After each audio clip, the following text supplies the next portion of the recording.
This is the hard part of travel, having to get up at 2:45 a.m. and catch a 5 o'clock flight. 5 a.m. that is. I'm waiting on my Uber because the shuttle doesn't start until 4 o'clock. So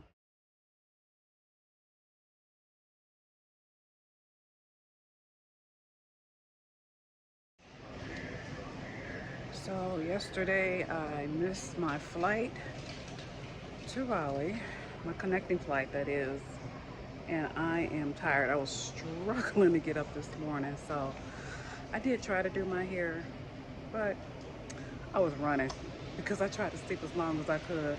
My flight leaves at about 5:15, but I am about to go get some coffee. There's not a lot open right now because it's like 4 something. Starbucks is closed. Um, I see Dunkin' Donuts, so I think that's where I'm gonna go. Okay, coffee, coffee, coffee. I'm not a big coffee drinker, but I am today.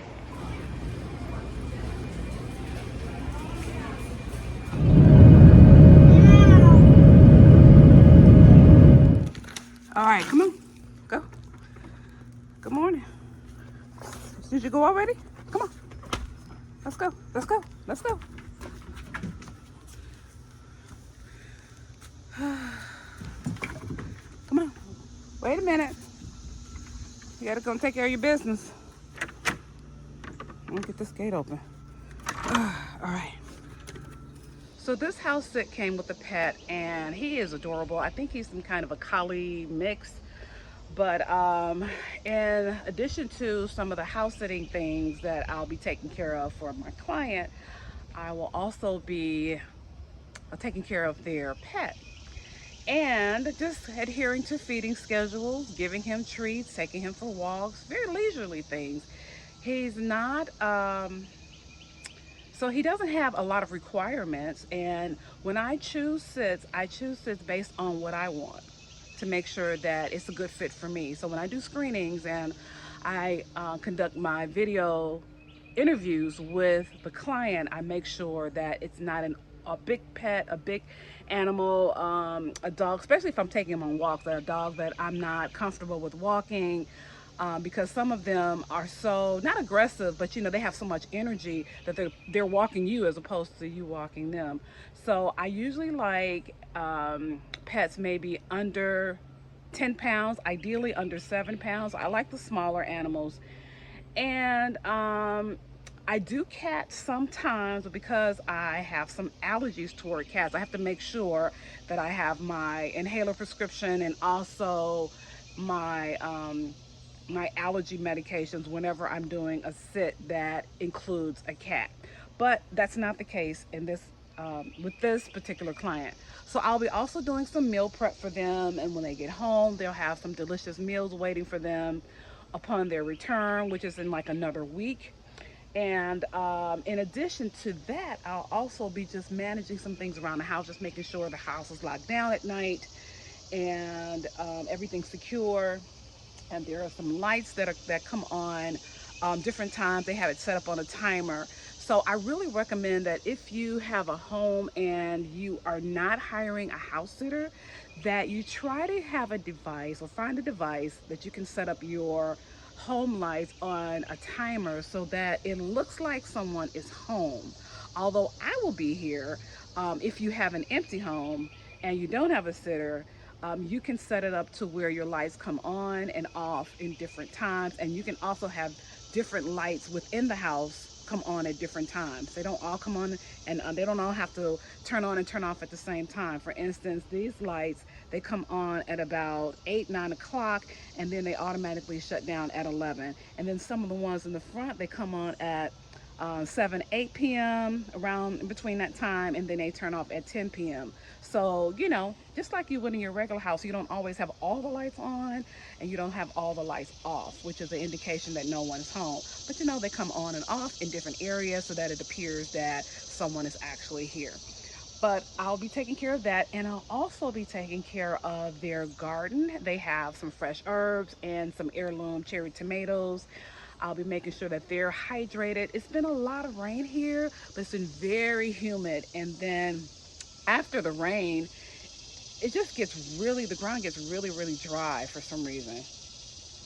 And so I'm going to take the water hose and just make sure they're hydrated. You know how much I love living things, especially produce, because I'm going to be using some of those to make some food for them. I think I'm going to make a pesto. I'm going to make maybe a vegetable tart, something that's easy, something that when they get home they can just heat up or put in the toaster oven, and they'll have a hot meal ready in about 15 minutes. Okay, so I'm gonna go survey the area where the pet is supposed to go.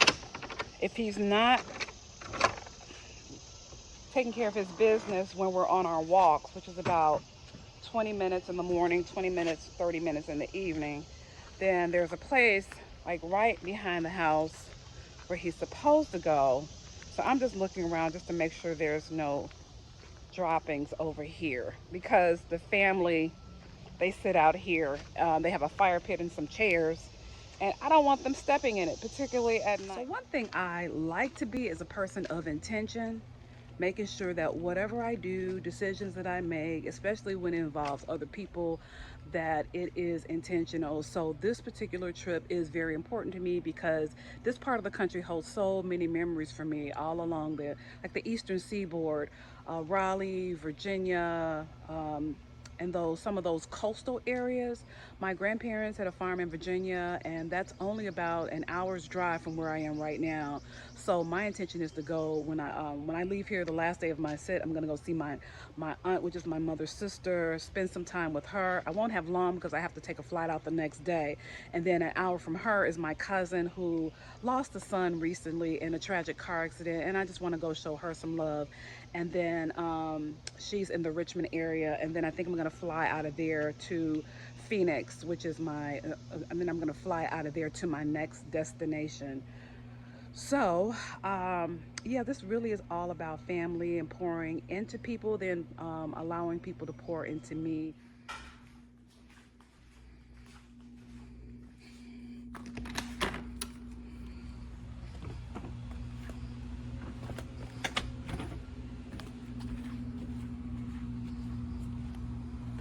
Picking fresh basil today.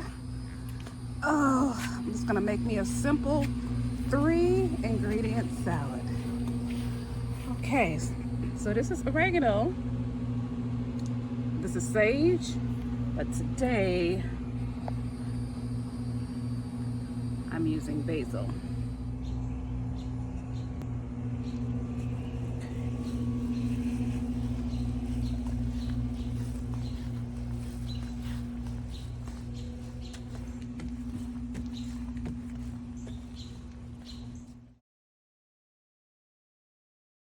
Good morning, good morning. Okay, so today is dinner party day. I am planning an event for one of my clients, and unfortunately, while I was trying to get down some of the dishes from the cabinet, I chipped, can you see that chip?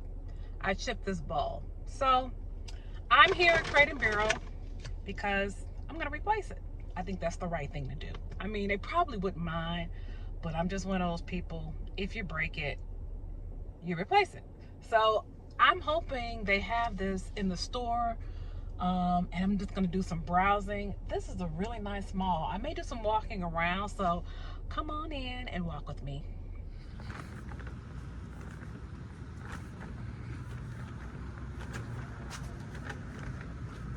All right, how do we get in here? All right, one of my favorite stores. Hi, how are you? I wonder if you can help me with something. Do you have this bowl?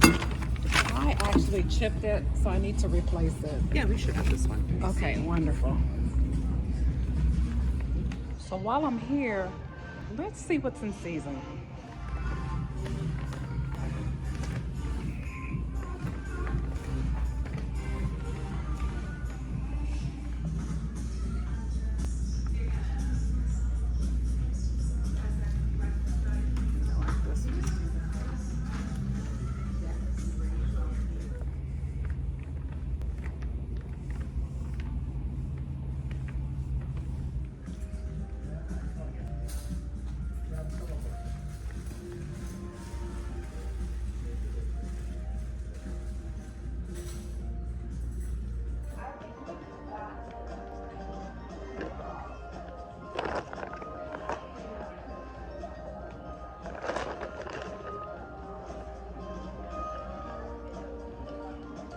Okay.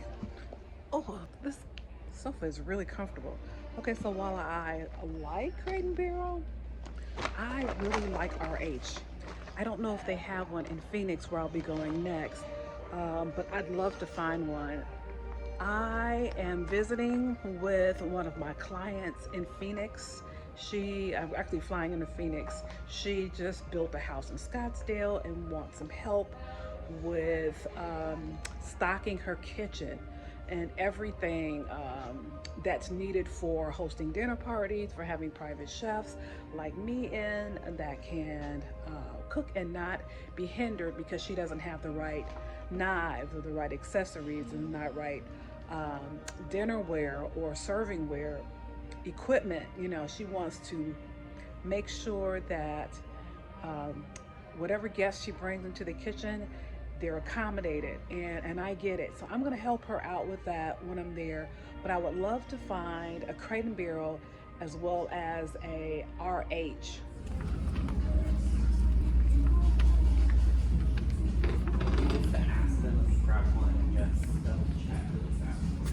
Okay.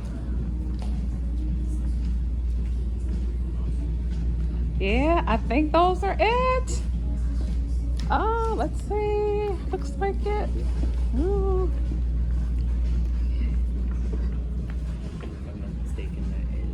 I think that's the one. That's the one. All right.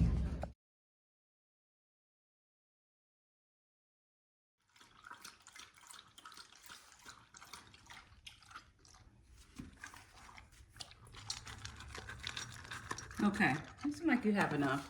You good? You good? All right. Good boy.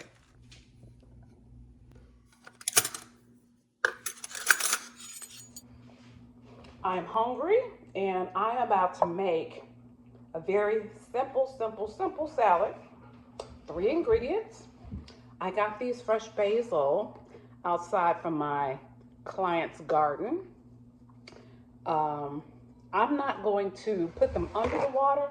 What I'm going to do is wet this paper towel, especially since there's just a few of them. And I'm just going to wipe them down a little bit. Okay, so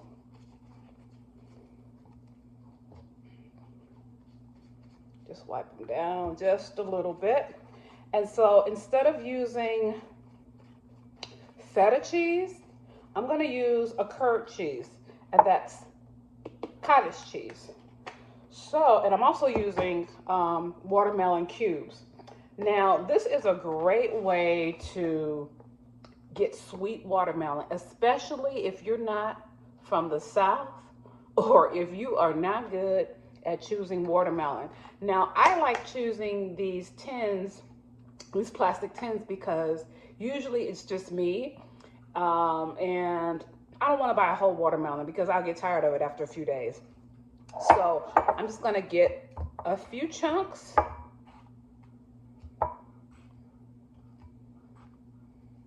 So I got about 1, 2, 3, 4, 5, 6.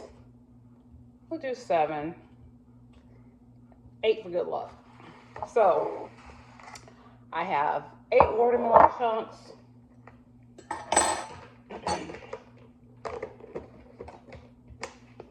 And then I'm just gonna top it with, this is not low fat cottage cheese. This is 4% milk fat cottage cheese, but you can get what you like. Use the cheese that you like. I prefer soft cheeses when I'm using melon. So this is about, I would say, ½ cup. And then I'm just going to pare the basil leaves. They're so fragrant. If you have never tried this, just don't knock it till you try it. It's so good. It's just, you know, the basil just enhances the flavor of the watermelon and the cottage cheese. The cottage cheese just makes the watermelon nice and creamy. It just gives it a rich flavor. And just the combination just works. So like I promised, 3 ingredients. I'm going to dry these out and use them for something else. But yes, here it is. a fresh summertime watermelon salad with cottage cheese and basil. Simmer down over there. I'm coming. I'm coming. All right. Okay, you can make this in less than 5 minutes if you have pre-cut watermelon. If not, it may take you 10, but it's so easy to make. And you can actually put like a little sprinkle of black pepper on there too, just to balance out the salt. But I'm just gonna leave it as is, and I'm gonna enjoy it.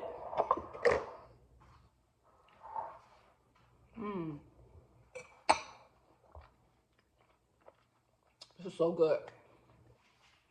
So good, so good, so good.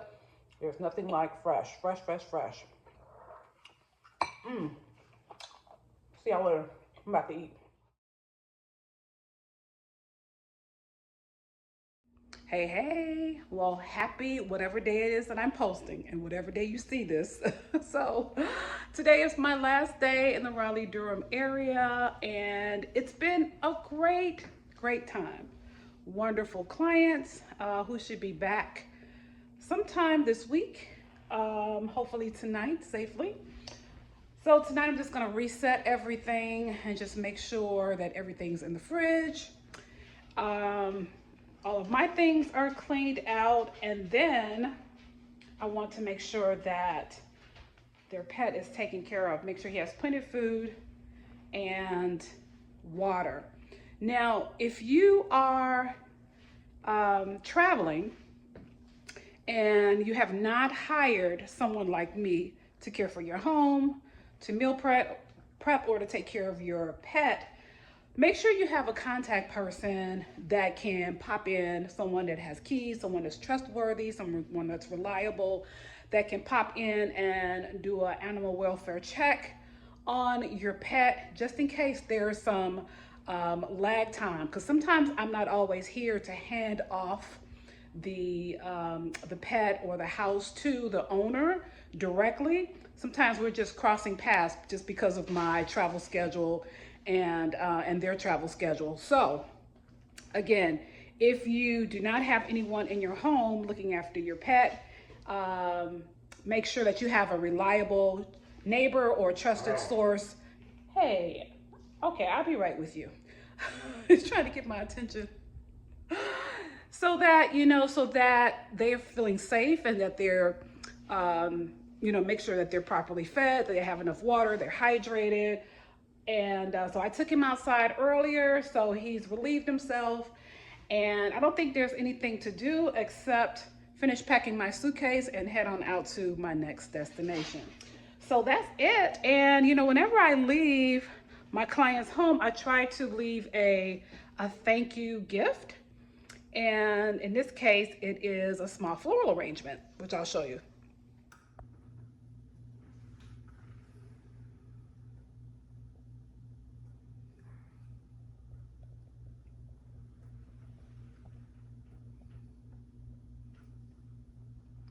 Aren't they amazing? That is my favorite floral arrangement.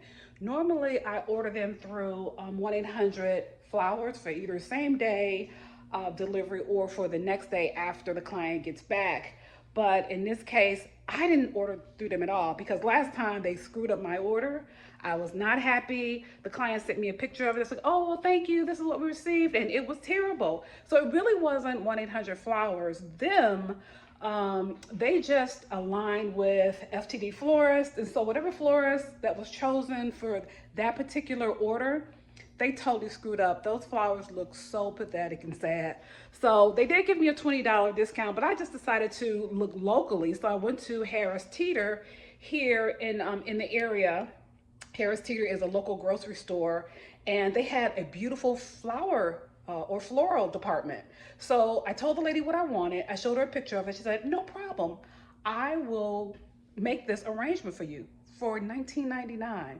I paid $49 for the last bouquet. Even though it was a bit larger, it was a medium-sized one. This one was nice, it's small, it's tasteful, and she only charged me $19.99. So utilize the floral departments in your local grocery stores because you never know what they can put together, especially if you have a photo.